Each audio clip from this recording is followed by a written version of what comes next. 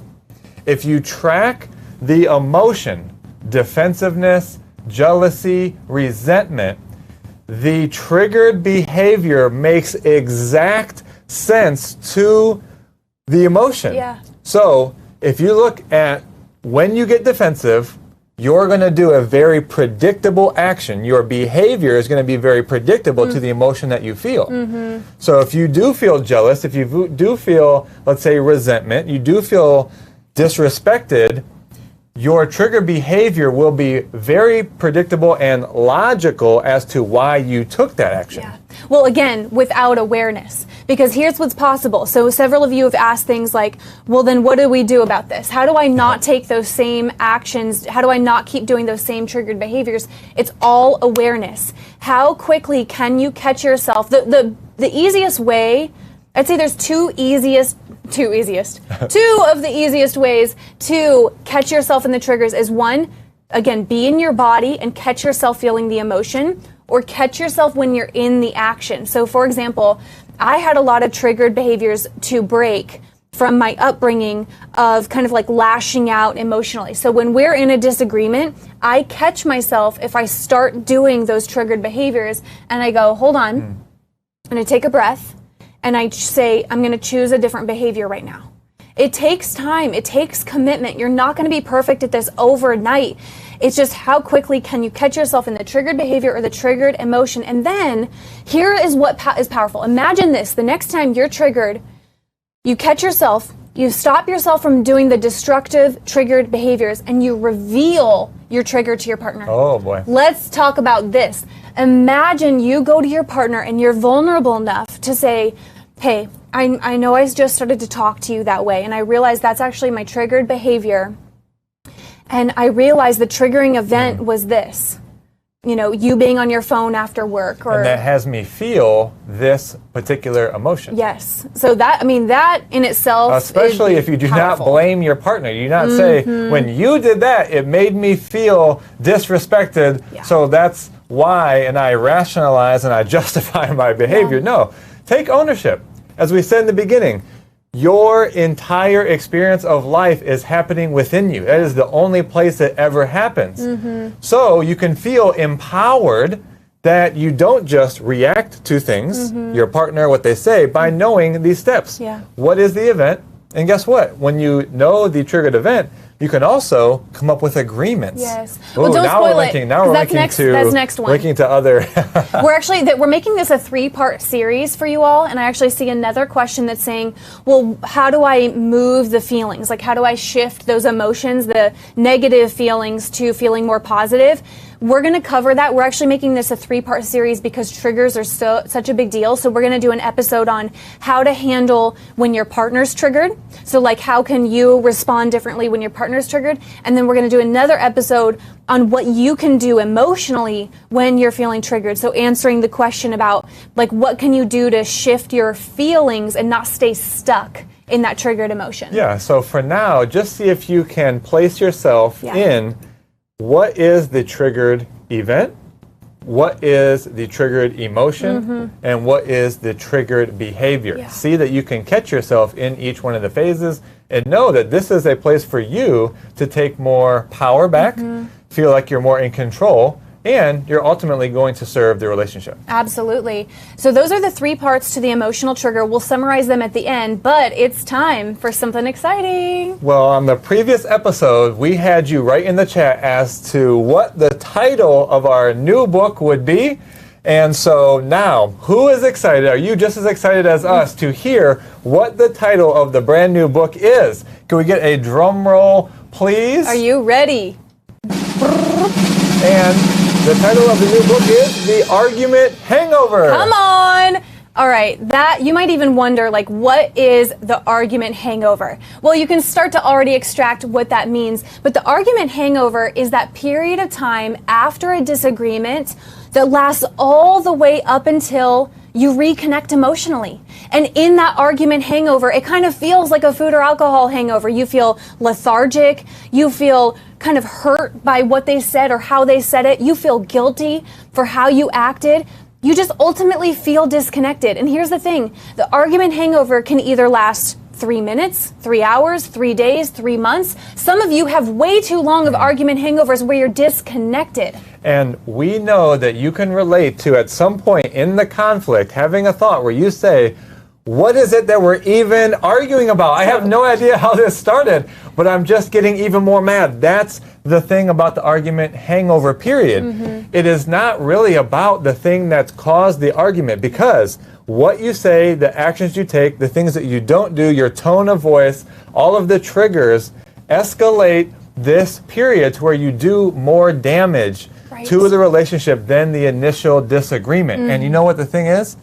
There's typically only 2 or 3 things that are always recurring. Yeah. And that puts you into these argument hangovers where they escalate even more than they really need to. Absolutely. But it doesn't have to keep going that way, and you're not alone. We talk to couples all day long, and conflict resolution and communication is something that everyone really could get better at, because we didn't have that in school, right? There was no conflict resolution 101 or communication 101, so you're not alone. And that's why this book is a modern guide. This is not full of cliches like communication is the key to relationship, which we're all like, yeah, we know that. How do you actually communicate, or how do you actually resolve conflicts faster? So in this book, you're actually going to have step-by-step strategies for before conflict, how to prevent them, during conflict so you cause less damage, and then also strategies for after a conflict so that you can resolve it and repair it emotionally faster. And you know what? We're really excited about this piece. This is brand new. We are going to give you what your communication personality type actually is, so you know the dynamics as to why you communicate to your partner the way you do, so that you can be more connected more often. And guess what? You can start to disappear the argument hangover and get connected even faster and keep that momentum together in your relationship. Absolutely. The goal is that you don't have argument hangovers. But we thought it's a fun title to describe that period, and we're going to give you the cure for that gnarly hangover. So if you know this book is exactly for you, then you can actually go to theargumenthangover.com right now.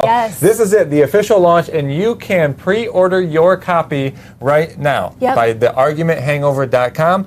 And this book will actually be released in February. It'll be shipped to you. And right now, why you do not want to wait is because we have these bonuses for you, over $200 worth of bonuses that you can get to start to work on this argument hangover period now. Yeah, so we wanted to make it really worth your while to order it now. So not only are you getting the book, but $200 of bonuses. So the first bonus is a mini course so that you can actually start the course right away. And it's going to be 4 modules for you to get tools and strategies. You'll have us on video going into communication and conflict resolution strategies. I'm telling you, these will be implementable skills, not just philosophies, not just theories, implementable things that you can do. So you can get access to that course by pre-ordering now. We also have a guide to debrief after a conflict. So imagine being able to sit down together and repair it faster, get to a place of understanding faster. So we actually have prompts in that guide, for example, figuring out like what was the original trigger? What could we have done differently? What are our agreements for times of conflict? So you get access to that. That's $47 value. Then you also get, tell them about the Valentine's Day event. It's going to be the largest online Valentine's Day event that for you and your spouse. There's going to be a chef, there's going to be live music. We're going to dive into even more about the argument hangover. It will be on the official launch of the actual book. You will not want to miss that. You will get a ticket for that event, a $127 value for free. You can join us on that event. So if you're like, oh my gosh, I need all of these things, primarily because we do not want you to have your argument hangovers go longer than they need to, and we want you to be able to learn from these conflicts, not have them disconnect you. So if you're thinking, okay, I'm ready, go to theargumenthangover.com, and what you're going to do is actually, in this field right here, click on your favorite retailer and go and open up another window, get your pre-order copy, and what you do is actually just take your receipt number, come back to this page here, put in your name, email, and receipt number, hit submit, and you will be able to access these bonuses now. And here's the thing, don't wait, don't go say, okay, yeah, I'll pre-order that. You're going to get busy. the kids are gonna need something. So go now, right? Pre-order it, get access to these bonuses right away, get the course, get the guide, get your ticket to the Valentine's Day event so that you already have it ordered. Save yourself wondering or adding another to-do list item. So go today, grab your copy, get access to the bonuses. You're going to get an email with that right away. I'm so excited to tell everyone the title. Let's give them the book and the URL one more time. It is theargumenthangover.com. Honestly, this book is so important. Yeah. Because when you shorten the argument hangover and you actually decrease the escalation and you don't have it be as hurtful, you become master communicators. You learn more about each other, and actually you become the power couple you know that you are meant to be. So go ahead and grab your copy, and this has been an exciting episode and show to launch this book. And tell us when you pre-order it. Like, we want to know. Tag us in your posts.